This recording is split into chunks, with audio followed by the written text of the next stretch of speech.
Hello my dear students, so today we will take the water potential topic and this is represented by word psi. Okay.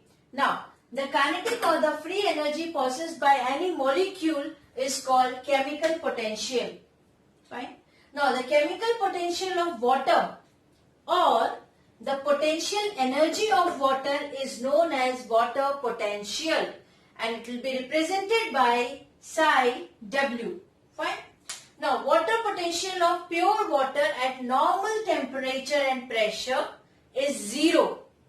Or we can say that's a maximum water potential if the container is having a pure water molecules.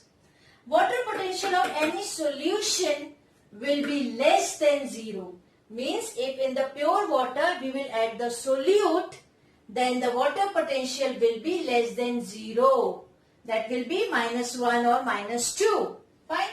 So when solutes are added, the value of water potential will decrease. The unit of measurement of this potential is Pascal. Okay. Now the factors which affects the water potential. Here the two factors, solute and the pressure. Fine. So if the solute concentration increases, water pressure will decrease. So we can say solute potential increases and because of that water potential will decrease. Fine. Now next is the pressure. So here if pressure potential will increase, then water potential will also increase. Here, so you have represented with psi P and here that is psi S. So if we want to calculate water potential, then what will be the formula? Water potential is equal to psi S plus psi P, means the effect of the solute and effect of the pressure. So by this formula we can calculate. Now here water will always move from higher water potential to lower water potential. Fine. Higher water potential means that container is having the pure water, only the water molecules are there.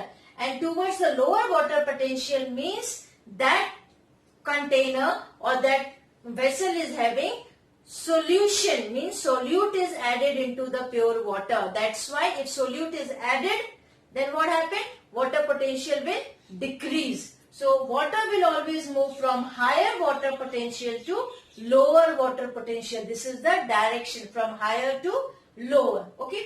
Now factors affecting the water absorption by the roots. So what are the factors? Here, availability of the soil water, then concentration of the soil solution, or the concentration of the soil means if the water which is present in the soil is highly concentrated or it is less concentrated, so that will also affect the rate of absorption of the water from the soil. Now soil air, that poorly aerated soil shows poor absorption rate. Transpiration, if transpiration is more, then the absorption of the water through the roots will be more, because absorption more and transpiration is also more. Transpiration means loss of water. So because of that, the plant will absorb more water. Now absorbing root system, that also play very important role, and soil temperature. So these are the 6 factors which affects the water absorption by the plants through roots. Now next topic is path of water across the root. So according to E. Munch, water moves from soil to xylem through epidermis, cortex, endodermis, pericycle along 2 different pathways. Now what are those pathways? Here the first one, that is apoplast pathway. Now here movement of water takes place exclusively through cell walls and intercellular spaces. Now here I have drawn the diagram of the section of root. Here you can see this one is epiblema, root hairs are there, cortical cell, endodermis and xylem is here. So as I said, in the apoplast pathway, movement of water takes place exclusively through cell wall and intercellular spaces. So with the red ink you can see from here, root hairs, the water will enter, then intercellular spaces and cell walls. So from here that will pass and reach up to the endodermis and then to the xylem. So this is called apoplast pathway. This movement is non-osmotic and occurs due to imbibition. Now here the cellulosic wall of root hair, cortical cells, endodermis and pericycle are hydrophilic and permeable to water so that water moves through them easily. So apoplast, main thing you have to remember that exclusively through cell walls and intercellular spaces. Here you can see from between that cell wall and intercellular spaces that is moving. Fine. So this is apoplast pathway. Now the next one is the symplast pathway. Now here water travels from cell to cell through cytoplasmic bridges. Okay. Called plasmodesmata. Here you can see with the black color I have shown, from the root hair it will enter into the cortical zone. Now here the cortical cells are there. The water is passing through the cytoplasmic bridges called plasmodesmata, and that is interconnected between the cells. You can see inside the cell, through that is moving and then it reaches up to the endodermis. This one through cell wall and intercellular spaces, but this one through the cells, cytoplasmic bridges called plasmodesmata.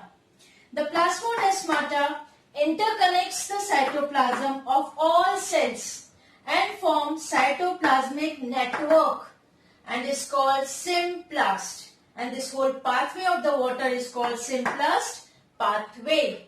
Fine. So here intercellular spaces and cell wall, here through the cell to form the cytoplasmic bridges. Okay. So in this way two pathways are there, apoplast and symplast. And section already you have studied in 9th class also, that what are the parts of the section when we take the TS. So epiblema, outer epidermis, this one, having the root hairs, then cortex, then endodermis, pericycle, then xylem in the pith here present. Fine. Now when the water reaches up to the endodermis, now the endodermal cells are with Casparian strips. Okay. And this Casparian strips are made up of suberin. Now this suberin will not allow the water to pass through them. This endodermis, which is made up of the suberin, which will not allow the water to pass through them. Now water accumulates and develops a hydrostatic pressure here. Now what happened? Just opposite to protoxylem, metaxylem and protoxylem, two types are there. Okay. Now here, just opposite to protoxylem, there is a passage in the endodermis cell. Now here, just opposite to protoxylem, endodermis is with a passage cell. Between here you can see these passage cells, and water moves through these passage cells and reach up to the protoxylem, because these passage cells are not suberized. That's why water easily moves through these cells. Fine. Now, as the water reaches up to the protoxylem, the xylem part, the water flows into the xylem and then is conducted upward through the xylem. It will goes up to the plant parts. So, in this way, water enters into the roots through root hairs, and there are two pathways. What are those? Apoplast and symplast. Main thing you have to remember in this, that apoplast, that water moves through cell wall and intercellular spaces like this and reach up to here. But in the case of symplast, that forms the cytoplasmic bridges, and that is called plasmodesmata, that enters into the cell, then to the another cell. They are interconnected and then they reach up to the endodermis. Okay. So just go through this diagram. This one is very important. In the exam, if they ask what are the two different pathways by which the water travels. Then you can draw this diagram and you can show with the different colors. I have shown here black and the red color, symplast and apoplast. Okay, so just go through this diagram. Now, next topic is mechanism of water absorption. So there are two methods for the water absorptions. That one is active absorption and the passive absorption. So one by one we will go into the detail of these two. Now under this active absorption, it refers to the absorption of water by roots with the help of ATP energy, which is generated by the root respiration. So as the root cells actively take parts in this process, it is called active absorption. So here this one is very important, that root cells actively take part in this process and by the consuming ATP energy, and this ATP energy is generated by the root respiration. So this is about the active absorption. Now according to Renner, active absorption takes place in low transpiring and well watered plants. It is carried out by two theories. What? That active absorption is carried out by two theories. Now the first one is active osmotic water absorption. Okay. Now here this theory was given by Atkins and Priestley.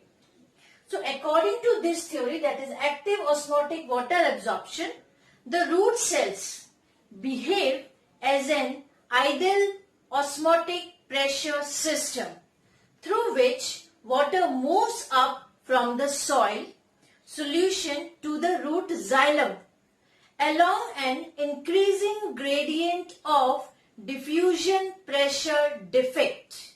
Okay. Now here, according to this Atkins and Priestley, if the solute concentration is high and water potential is low, in the root cells, water can enter from soil to root cell through endoosmosis. So when endoosmosis will take place? When the soil concentration is, solute concentration is high and water potential is low. As a result, the concentration of ions in the xylem vessel is more in comparison to the soil water. See here I have used few terms.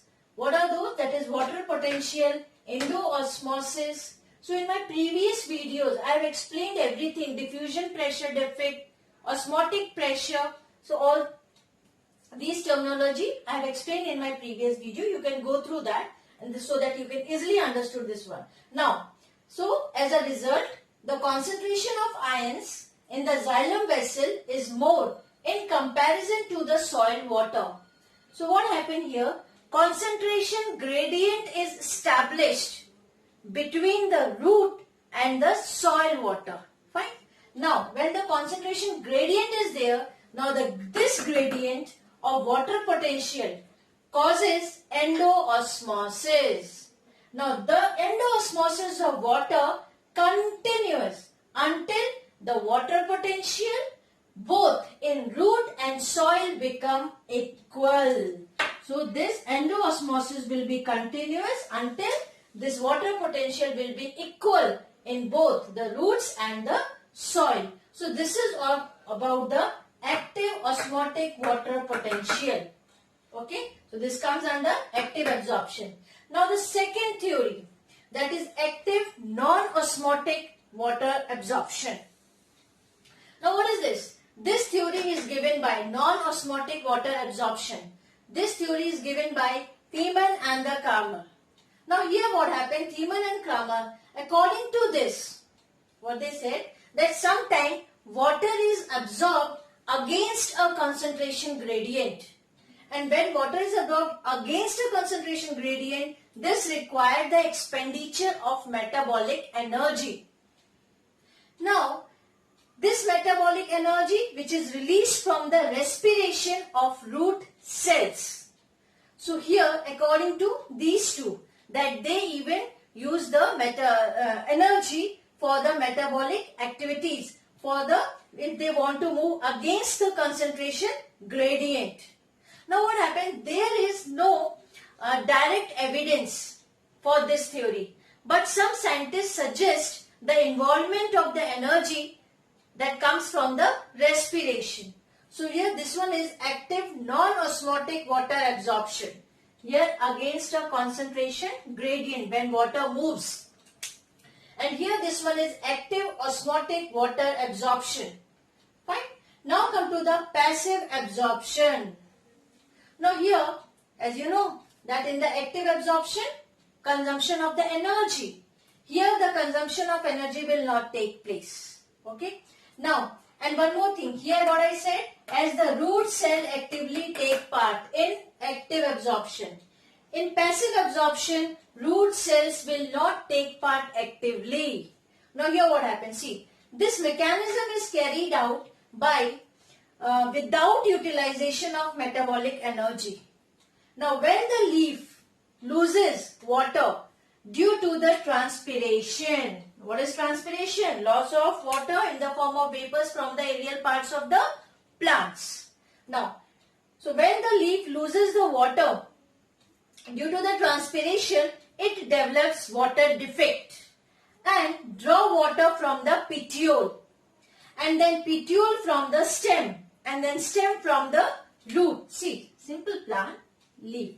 Water loses from the leaf, then the water defect that will. So from the petiole will take, then from petiole that will create in the stem, and that up to reach up to the root. So in this way, fine? No? So it develops water defect and draw water from petiole, then petiole from the stem, and stem from the roots. Now the suction force is thus transmitted from wings to root hair, wings of leaf to the root hair, and the root system just act as a physical absorbing organ and provide surface for the absorption. One more term I think you have heard, that transpiration pull. Because transpiration taking place from the aerial parts of the plant, that is from the leaf, when the water loses, so that will create the pressure, that will create the pull from the lower side of the plant. So leaf will take the water from petiole, petiole they will create here. So this is called the transpiration pull. Because of this, water will be moved from root hairs up to the upper part of the plant. Because continuous the transpiration is taking place from the aerial part of the plant. So here what happened, this roots system will act as only physical absorbing organ. Here no utilization, no expenditure of the energy, physical process. But in the case of active absorption, consumption of energy takes place. Here the root cells actively they take part. But in the case of passive, root cells they are not actively taking part in the absorption of water from the roots. Fine. So these are the two different methods by which the water absorption takes place. Okay. Thank you.